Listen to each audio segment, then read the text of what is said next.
Hello ulit mga beshi, continuation ulit tayo ng ating journey sa Turkey. So nung time na yan ay paalis na kami ni Angela sa tinuluyan naming hotel doon sa Cappadocia, Turkey. Ganito nga pala yung tinirahan namin sa Turkey kasi parang lahat ng mga hotels nila ay stone houses. Actually mga beshi, may mga insekto pa nga na kumagat sa akin. Pero okay lang, enjoy naman. Kagatin kasi ako ng mga insekto, mga lamok, mga ganun mga beshi. Kaya kahit na umuwi ako doon sa amin, sa Pilipinas, ay talagang marami akong kati-kati. At yan nga mga beshi, ay papunta na kami dyan sa airport ng Cappadocia. So, inihatid kami ng may-ari ng hotel actually. Napakabait naman niya mga besh. Isa pala siyang chemist by profession. Pero nagdesisyon siyang magstay na lang at mag-business dito sa Cappadocia. Ayun mga beshi.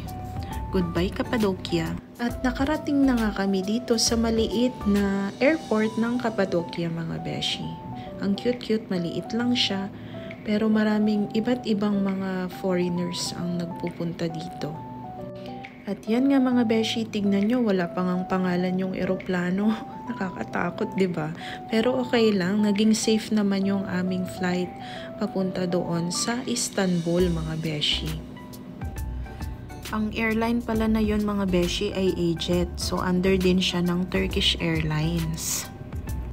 At sa wakas mga beshi ay nakarating na kami ulit dito sa Istanbul. At ito pala yung airport na pinuntahan namin. Yung Sabiha Gökçen ba yun? Hindi ko alam kung anong pronunciation. At meron na ngang sumundo sa amin mga beshi na VIP car daw na ibinook ni Angela mga beshi. Social! Charot!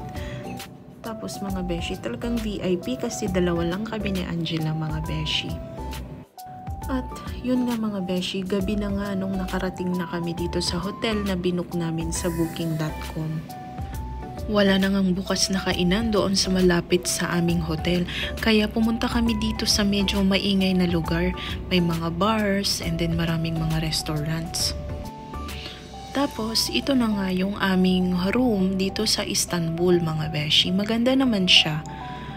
Medyo maliit lang, sakto lang sa aming dalawa ni Angela. Pero ang importante ay malinis naman mga beshi. Pasensya na kayo mga beshi at haggard na ang inyong inay. At kinaumagahan nga ay umakyat na kami dito sa 6th floor ng hotel mga beshi. Kasi ito na yung aming breakfast buffet mga beshi ko. So yan naman yung view na makikita mo dito sa kanilang restaurant mga beshi. Medyo marami lang mga bahay-bahay kang makikita sa paligid. Yun kasi ang style naman dito sa Istanbul. Pero karamihan dyan ay mga hotels din mga beshi. Nag-stay kasi kami doon sa Central Istanbul mga beshi na malapit na rin yung train. Akala nga namin nung una ay ano bang mga nandito, parang mga bars, mga restaurants lang. Hindi naman kami sanay sa mga bar mga beshi. Pero nadiskubre namin na yung paligid pala ng hotel na ito ay nandyan na lahat ng mga magagandang tourist spot ng Istanbul, Turkey. At yun naman yung ipapakita ko sa inyo sa mga susunod na vlogs mga beshi ko. Dito nga sa hotel namin ay may mga naka-check-in din na mga Spanish talking foreigners. Yun ba yun? Oo.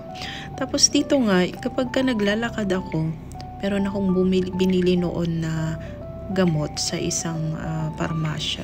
Sabi nila, tinatanong nila kung ako daw ba ay taga Mexico. My goodness. Kaya sabi ko, brother? Are you sure? Baka Mexico, Pampanga, pwede pa. Dapat kinantahan ko na lang siya ng kanta ng Marimar. At pagkatapos nga naming mag-breakfast ay naglakad-lakad na nga kami dito sa mga malapit na mga shops at pasyalan dito sa aming tinirahan dito sa Istanbul mga beshi. Nagulat nga kami kasi ang dami pala talagang mga turista na nagpupunta dito. Akala ko nung una, ano ba tong napuntahan natin Angela, parang bar at saka mga restaurants lang. Pero doon pala sa bandang likod mga beshi, madami kang mapapasyalan. So ipapakita ko sa inyo yung mga yan sa mga susunod na vlogs ko. Marami pa akong mga videos na i-upload dito mga beshi ko. At yan, pupunta sana kami dyan sa bazaar na malaki. Papakita ko sa susunod. Bye!